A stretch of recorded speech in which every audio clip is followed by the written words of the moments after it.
Well, hello everyone. It is Mr. Sunshine Locksmith Eddy coming to you live, and we had a job today where we had to go get this out of a original cedar chest, and it needed a key made.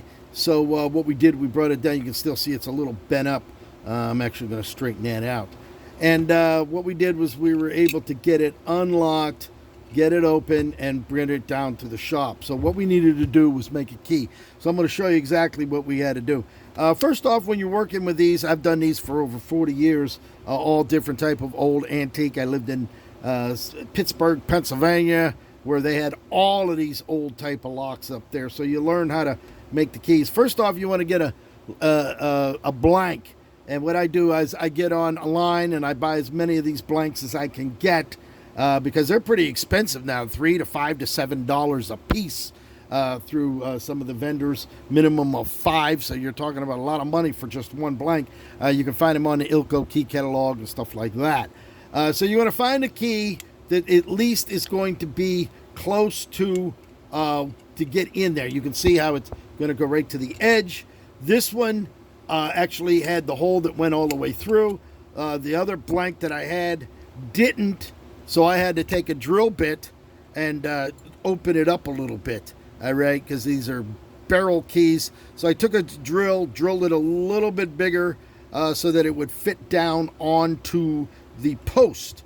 All right, so now we have the post. We're able to slide this down. All right, but it only goes so far. The reason it goes so far is because right inside there, if you can see that, there's a guide right there, and that guide has to be cut down. So you're going to take your blank, you're going to slide it down there, you're going to look on the side, and you're going to see where that groove is, right down in there. All right, a little hard to see it. And you mark it, and you go ahead, you stick it on your machine, and you go ahead and you cut the groove down, and that was where the groove was right there.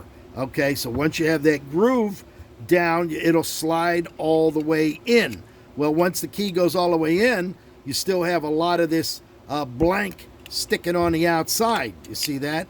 So after this key was down, you're then going to mark it. This isn't where it's supposed to be, because if the groove was there, it would sit down deeper. You would actually scribe it, all right, because these are malleable iron. These are like steel keys, so you got to make sure you're using a steel machine to cut these with a flat steel cutter and stuff like that. So once you get that down, you can see that it's actually going to ride all the way around there. Okay, you see how it's going right around the groove, and once we get it to go around, there it is. It locks it up. So now you have, this has 2 holes, and this would actually be locked in there. We're actually going to take it back out, turn it back, key back, retracts the bolt back, put this back in, turn it like that, and boom, it's locked up. So there you have it. There it is, Mr. Sunshine, with an old barrel skeleton key that needed a key made for this old lock, and we have it done. So there's no name on it. There's no name on this lock, so it doesn't say Eagle or something like that. And we're not going to clean it up. We're going to leave it just the way it is, and we're going to go ahead and put this back in.